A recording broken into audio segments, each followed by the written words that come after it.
Hi, I'm Tim, welcome to our channel, and thanks for logging on. Today we're discussing an extraordinarily versatile watch from one of the great names in the industry. It's the Omega Seamaster Aqua Terra Annual Calendar 150m, 41.5mm in stainless steel. You can see and you can purchase this 150m water-resistant annual calendar automatic on our website. Subscribe to our YouTube channel if you enjoy these videos, and please click on the card in the upper right-hand corner of the screen at any time during this video to see our full sales listing for this watch with additional accessories included in the sale, high-resolution images for your desktop, and naturally complete pricing details for this Seamaster Aqua Terra annual calendar. In many ways, this is about as close as you can get to the original Seamaster. When people ask me, what watch should I buy if I'm just going to own one fine watch, I often recommend a Seamaster Aqua Terra, and if they have a little bit more money to spend in their budget, I would say go with the annual calendar, because it is a friendly, everyday complication that you will use without fail in the course of your daily affairs, whatever they may be. In 1948, the original Omega Seamaster was not an aggressive sports watch. It didn't have a rotating bezel. It's not what we would call a dive watch today. It was a men's watch that was versatile and resistant, designed to be worn in all occasions, with the water resistance factor being liberating to the owner, and that's exactly what the Aqua Terra is today. It is the surf and turf Seamaster, equally at home in the office, the boardroom, and the boardwalk. This is a watch that you can wear in any occasion, and as perhaps the closest living relative of the original 1948 Seamaster, this watch certainly holds up its end. It lives up to its billing and its heritage. A versatile 41.5mm stainless steel case, and that's not including the crown, makes it a contemporary presence on the wrist without verging into the realm of oversized dimensions. This watch is very wearable. Even with a dress cuff, it's not super thin at 14.8mm, but it does have a nicely sloped conical bezel that's far easier to clear than a dive bezel on some of the professional Seamaster line. From lug to lug, it's a reasonable 51.4mm, and should you wish to accessorize, dress it up or down as your daily affairs or perhaps leisure might dictate, 21mm lug spacing, a size that will offer you many Omega OEM and aftermarket options. Now, the strap is nicely made, the lugs are simple, there's absolutely no constraint in the movement to the strap, so you can pull it straight down around a smaller wrist. The lugs are nicely shaped, short cropped, and designed to avoid overlap. If you are borderline for wearing this watch, the lugs will more taper around your wrist than flare out. So you can see that the strap is substantial. Omega didn't cut costs here, bolstering the strap, making it the more expensive large rectangular scale alligator leather rather than calf or even small scale alligator. Folded edges, a monotone stitch, a supple calfskin on the underside where it actually touches the skin. It is a matte finish on top, and you have a satin finish atop your clasp. This is a familiar piece for Omega fans, but it's a good one. Twin trigger release means it's not friction fit, it can't accidentally pop open unless you depress both triggers, and it doesn't resort to a cheaper clamshell closure lock. Underneath, there's a inner chassis that provides a minderless system, so the strap actually tucks its excess length under the body of the clasp. When everything is sized down and clamped shut, it looks rather like this, lower in profile because the strap goes through the clasp, but you see what I mean. There's no excess length, there are no minder or keeper loops to mar the lines of the strap or age it in advance. Oftentimes those loops fall off before strap is ready to go and you feel obligated to replace the strap. Not here. The case is familiar. Since we're done with the wrist shots, we can get a little bit closer. The case will be familiar to anyone who's owned a Speedmaster or a Seamaster in the last 50 years, as you have the polished bevels and then you have a satin finished sheer flank. Here we also have a polished conical bezel, and you can see it has a little bit of a knife edge lip as a transition down to the flank of the case, so that'll help your dress cuff ride up and over the watch if you are wearing it with a suit or formal attire.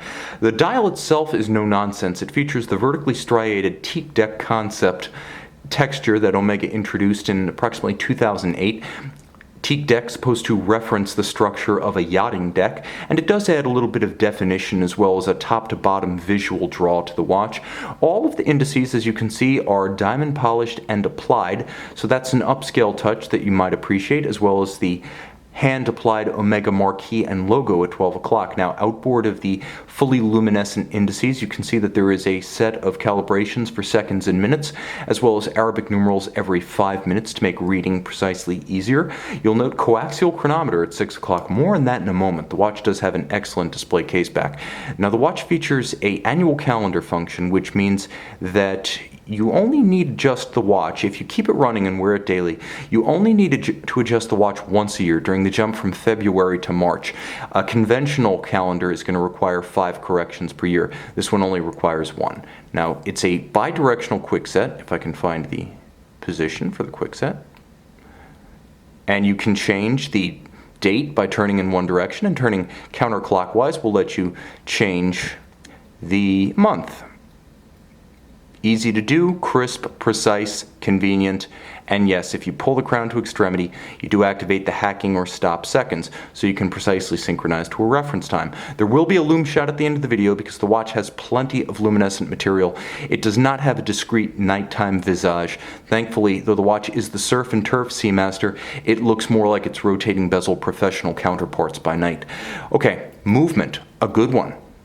This is where Omega really evens the score against its arch-rival Rolex, because the caliber 8601 here is a coaxial chronometer with a full balance bridge, a free-sprung balance, a silicone hairspring, 60 hours of power reserve, even torque release from twin mainspring barrels, and I know I'm missing something because this is a feature-dense watch. Let's talk about some of those refinements. A full balance bridge, you see screws fixing the structure that's holding the balance on 2 sides.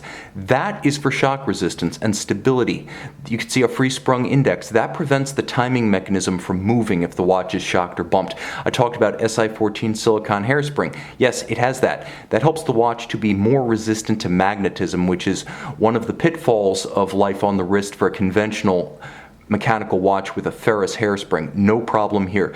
Now, it does feature those twin mainspring barrels I mentioned that impart a superior 60-hour power reserve, and you can see them underneath their barrel bridge. You have barrel 1 and barrel 2. They're coupled in series, and why you have 2 rather than 1 large one is because 2 mainspring barrels offer a more even torque release from the beginning of the power reserve to drop dead, and that's part and parcel to the notion of chronometer certification, which this watch has. A very even torque release will make for excellent isochronism and consistent timing, and so the watch is a COSC certified Swiss chronometer. It features the hacking seconds function, as well as the double quickset that you saw previously, and the decoration is handsome. For one thing, it uses a bidirectional winding rotor, so it doesn't have the unidirectional rotor wobble that you might experience, for example, in contemporary Jaeger-LeCoultre or Audemars Piguet in-house calibers, or the old Valjoux 7750. And the style, though machine finished, is handsome and distinctive, as Omega chose a spiral arabesque Côte de Genève rather than a conventional linear or circular pattern, and all the screw heads are blackened rather than polished or blued. Again, just to set it apart, make it a bit different. That kind of attention to detail by the design team is much appreciated in a watch that has to be considered minimalist by the standard of the Seamasters. This is an elegant watch that cloaks its complexity with a simple readable dial and a friendly month and date. Again, an annual calendar, not a simple date. You can see and you can purchase this Seamaster Aqua Terra annual calendar on our website. And we're back with the Omega Seamaster Aqua Terra annual calendar. By day, turn it over and marvel at the George Daniels coaxial alternative escapement architecture, and by night, marvel at the blue lume of its dial. This is a watch that offers something for everyone, from the movement nerd to the aesthete. You can see it by the light of day on both sides on our website.